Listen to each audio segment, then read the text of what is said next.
Okay, here I am again. It is a crazy day in April here. Um, for all of you St. Louisans know, we just had snow on April 20th. It's crazy. So this is another installment of my video blog where I'm just kind of doing a journal about my biblical reset that I've been going through, reading the Bible through, trying to not read it through the lens of American Christianity, but really trying to get to know who the Lord is and who God is. And um, it's been interesting. The first video I did, the first entry was about the feasts in Genesis 1:14. And the next time I was talking a little bit about patterns. That's kind of where I want to talk again today a little bit is, so the other thing that's in Genesis 1, or actually Genesis 2, is when God finished everything that he did, he rested. That word is related to the word Sabbath. So we don't really see him talking too much more about that right then, but he does pick it up an awful lot through the rest of scriptures. I feel like as I grew up, I didn't hear a lot of emphasis being put on Sabbath. I don't even know if I've heard a teaching about it when I was growing up in the church. I'm not saying I didn't, I just don't remember. And I just find it really, really interesting that I never heard anything about it when it is one of the 10 Commandments. I feel like all the other 10 Commandments were very well represented in teachings in the church, but it was almost like that one wasn't there, which I was okay with. I guess I didn't know any better. And so now I've been considering the fact that it is one of the 10 Commandments, and why don't we emphasize it? I think one of the reasons that we don't, one is we just don't like being told what to do, especially when it doesn't make sense to our mind or our culture. I mean, not lying, that makes sense to people because that's cross-cultural. Not murdering, that seems like a very universal thing. But you start talking about resting and stopping and keeping that day holy, and it's not cultural. And so we kind of tend to resist those things. But in reality, as we follow Jesus, as we join his kingdom, it's not our kingdom anymore. It's not our choice anymore. If we're going to follow him, then let's follow him. I'm not somebody that wants to just have Jesus as something that gets me into heaven or makes me feel good. I actually want to follow him. So that means, what does it look like to follow him? And so Sabbath was one of those that was really one of the first things too that started sitting with me, and like, what does that mean? What does it mean to Sabbath? Because what I've seen and what I've heard is that there's all these rules about it. And then the more I read about it, the more I realized that there weren't really a bunch of rules about it. I mean, maybe there's more than I know. Like I said, I'm on a journey. But where I'm at right now is that what I really hear him saying is to remember it and keep it holy. And every time that I do Sabbath, that I stop and rest, that's kind of what I start my Sabbath out with. Okay, God, I want to rest and keep this holy. And I don't really know what that means.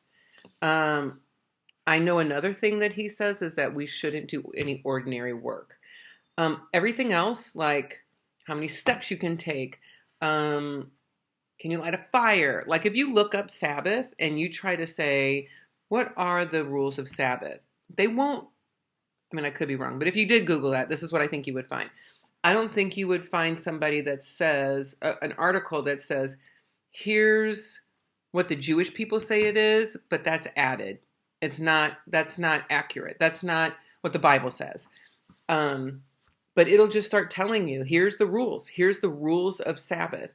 And I'm finding out that one of the things that were customary with the Jewish people, and they did this out of the goodness of their heart, I'm going to assume, is that they wanted everybody to obey God's commands so much, and they were so concerned about people obeying God's commands that they started putting an extra layer of fencing around it. So, like, let's say this was what God wanted people to do, okay, this stuff. And they didn't want people to mess that up, so they kind of extended the fence around it a couple feet, so then it would be protecting you from actually breaking one of what God's commandments were, or his instructions. So they added so much. I can't remember, like, you can Google it. I mean, I should have done that before this, but it's like hundreds of things that you can and can't do on Sabbath that are not in the Bible. So there are a few, and I feel like as I read what God, the heart of God was, one, he started the pattern.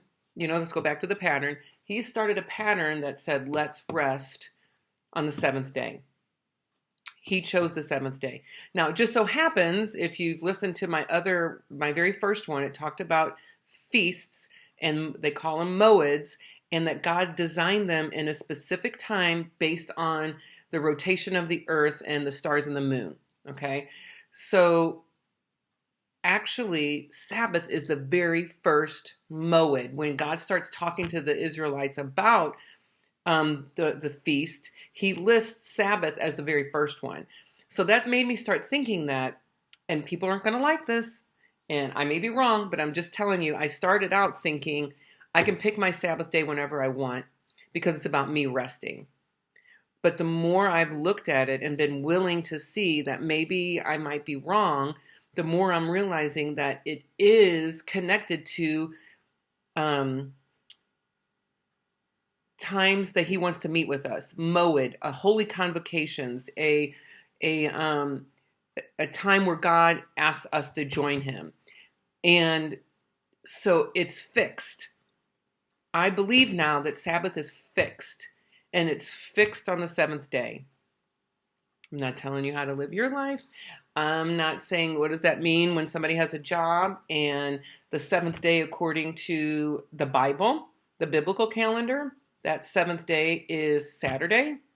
Actually, it's even more a little weird, and I'm sure a lot of you guys know this, but the Hebrew calendar based on the Bible, it looks like to me, it starts in the evening and it goes to the next morning. So our day goes from midnight to midnight.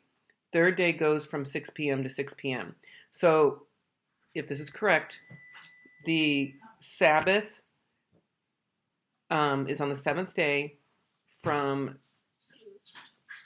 6 p.m. Friday to 6 p.m. Saturday. The more I'm reading, the more it looks like it is a fixed day. It's the seventh day that he determined. So what does that mean? How do you do that? How do you rest? And this is my journey, so I'm telling you, I kind of got there eventually, and just feel like at this time I really do believe from Friday night to Saturday night that I want to set that time aside to rest. I want to set that time aside to do no ordinary work. I want to set that time aside to remember and to keep it holy. And that comes with my prayers to him, is what does that look like? Now, to me, resting is working in my garden. And at this point, I don't see that that's a problem, because that's not my work. I'm resting and I'm getting outside and doing things that make me feel alive.